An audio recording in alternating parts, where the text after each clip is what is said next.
Cyber પોલીસે કતારગામ અને સરથાણામાં online ચાલતા બિઝનેસનો મોટો સાયબર ફ્રોડ ઉઘાડો પાડ્યો છે. સરપ્રાઇઝ ચેકિંગમાં 43 બેંક ખાતામાં 20 કરોડથી વધુના વ્યવહારો જાહેર થયા છે અને ફ્રોડ કરતી 2 ઓફિસો સીલ કરવામાં આવી છે. સાયબર ડીસીપી વિશાખા જૈને જણાવ્યું હતું કે આરોપીઓ શેરબજાર અને ઈ-કોમર્સ જેવા નામોથી ઓનલાઈન ગેમિંગ અને બેટિંગ વેબસાઇટ્સ દ્વારા લોકોને ઠગતા હતા.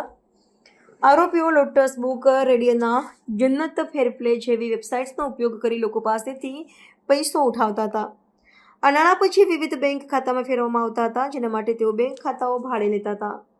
રેડ દરમિયાન પોલીસે 24 mobile phone, 6 laptop, 20 debit card, 3 credit card, 19 passbook, 22 chequebook, 1.95 lakh રૂપિયા રોકડા, 3 router, 19 rubber stamp, 17 PAN card, 21 આધાર કાર્ડ અને 9 ભાડા કરારો જપ્ત કર્યા છે. કતારગામ સ્થિત લક્ષ્મી એન્કલેવની ઓફિસમાં ચાલતી સરપ્રાઇઝ ચેકિંગ દરમિયાન એક શખ્સ પોલીસના હાથમાં આવ્યો. પૂછપરછ દરમિયાન જાણવા મળ્યું કે તે મુખ્ય આરોપી મિત શાહને બેંક ખાતું આપવામાં આવ્યું હતું. આ માહિતીથી પોલીસ અમરોલી વિસ્તારમાં મિત શાહના ઘરે પહોંચી, જ્યાં તેણે યશ અને ઋષિકેશ નામના 2 વ્યક્તિઓ સાથે લેપટોપ પર કામ કરતા મિત શાહની ધરપકડ કરી હતી. પોલીસ પૂછતાછના આધારે જાણવા મળ્યું કે મિત શાહ 2 વર્ષ પહેલા ગોવામાં જતીન ઠક્કર નામના વ્યક્તિના ગેમિંગ ફંડ સાથે જોડાયેલો હતો. ત્યારબાદ તેણે સ્વતંત્ર રીતે કતારગામમાં શેરબજાર અને સરથાણામાં ઈ-કોમર્સના નામની ઓફિસ ખોલી ફ્રોડનું નેટવર્ક ફેલાવ્યું. અમદાવાદના કરણ દેસાઈની ફ્રેન્ચાઇઝી હેઠળ ફંડ ટ્રાન્સફરનું કામ ચલાવતા મિત શાહને માસિક 80,000 રૂપિયાનો પગાર મળતો હતો. યશ અને ઋષિકેશને 25,000 રૂપિયાના પગારે રાખવામાં આવ્યા હતા.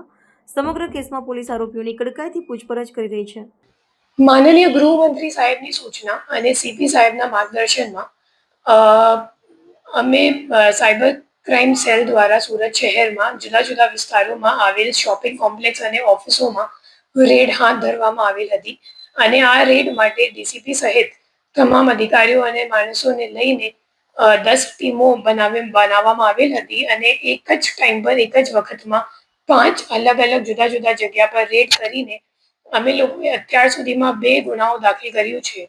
જે પહેલો રેડ હતો એ મેટાડોર ટ્રેડિંગ એકેડમી નામથી ચાલતી એક એકેડમી જે કતારગામમાં ચાલતી હતી, ત્યાં રેડ કરવામાં આવેલ હતું અને ત્યાં જે ઉપસ્થિત જે પ્રેઝન્ટ માણસો હતા એમના ડીપમાં ઇન્ટેરોગેશન કરવામાં આવેલ હતી. તમામનો ફોન પણ ચેક કરવામાં આવ્યો હતો અને એક ફોનમાં જે વોટ્સએપ ચેટ શંકાસ્પદ લાગ્યું હતું વધુ તપાસ હાથ ધરવામાં આવેલ અને ત્યાંથી ખબર પડી કે 4 આરોપીઓ મિત, યશ, નિલેશ અને સંદીપ એવા 4 આરોપીઓ મળીને ખોટી રીતે લોકોને કમિશનનો લોભ લાલચ આપીને અલગ અલગ સેવિંગ બેંક અકાઉન્ટ અલગ અલગ બેંકોમાં ખોલતા હતા અને જે સાયબર ક્રાઇમનો જે ફ્રોડ છે એમાં જે પ્રોસીડ્સ આવે છે તો એ તમામ રકમને ઠેકાણે લગાવવા માટે આ તમામ અકાઉન્ટોનો ઉપયોગ કરવામાં આવતો હતો.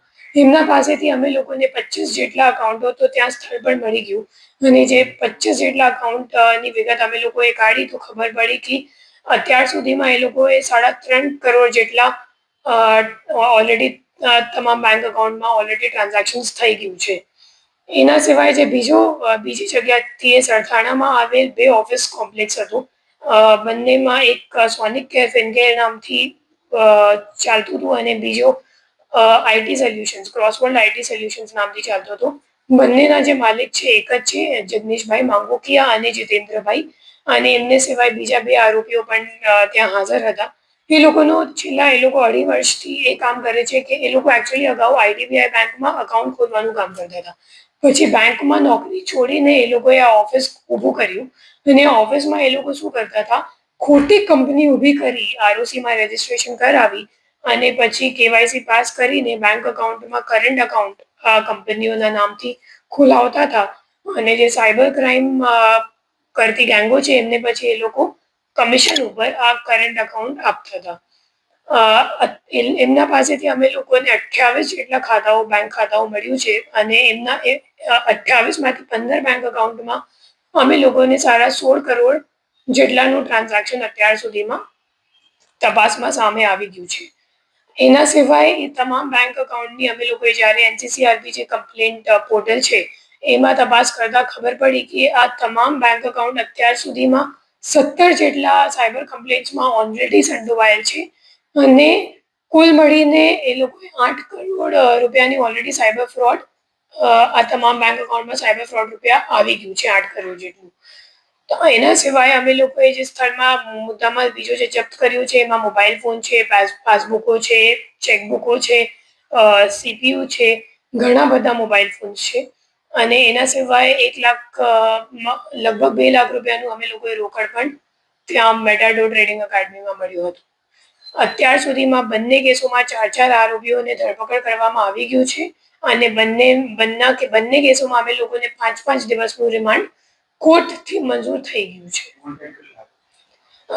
જે કતારગામ મેટાડોર ટ્રેડિંગ એકેડમી વાળું કેસ છે એમાં 2 આરોપીઓ વોન્ટેડ છે અને જે સરથાના ઓફિસ વાળું કેસ છે એમાં 4 આરોપીઓ વોન્ટેડ છે.